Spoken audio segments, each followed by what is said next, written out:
बिस्मिल्लाहिर्रहमानिर्रहीम। अस्सलामु अलैकुम वरहमतुल्लाहि वबरकातुहू। आबिद राजा चैनल की तरफ से आज मैं अपने दोस्तों को रसूलुल्लाह सल्लल्लाहु अलैहि वसल्लम का मजदूरों और गुलामों के लिए एक फरमान जो है वो आप तक पहुंचाऊंगा, उनका एक फरमान।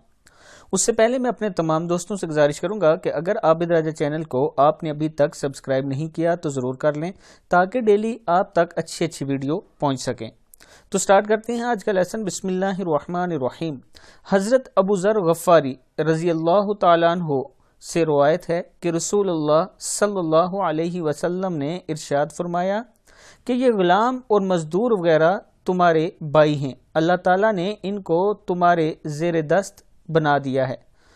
तो अल्लाह ताला जिसके ज़ेरे दस्त इसके किसी भाई को कर दे तो इसको चाहिए कि वो इसको वो खिलाए जो खुद खाता है, वो पहने जो खुद पहनता है, और इसको ऐसा काम का मुकल्लफ ना करे, यानी ऐसा काम ना दे जो इसके लिए बहुत भारी हो और मुश्किल हो, और अगर ऐसा काम दे जो बहुत मुश्किल हो तो फिर इस काम में खुद इसकी मदद करे। सही बुखारी की हदीस है, सही मुस्लिम है, मुश्कात में है, मुश्कात शरीफ में भी मौजूद है।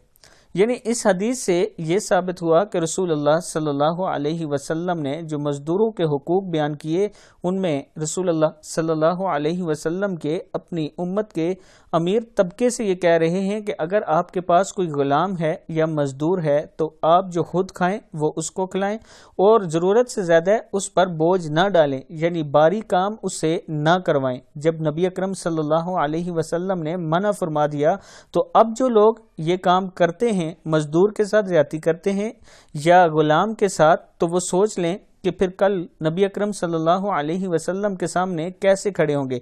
और जिन जिन दोस्तों तक ये हदीस पहुंच चुकी है उनका काम है आगे पहुंचाएं, और जो दोस्त पढ़ चुके और सुन चुके उनका काम है इस पर ज़रूर अमल करें। इस वीडियो को ज़रूर आगे शेयर करें। अस्सलामु अलैकुम वरहमतुल्लाहि वबरकातुहू।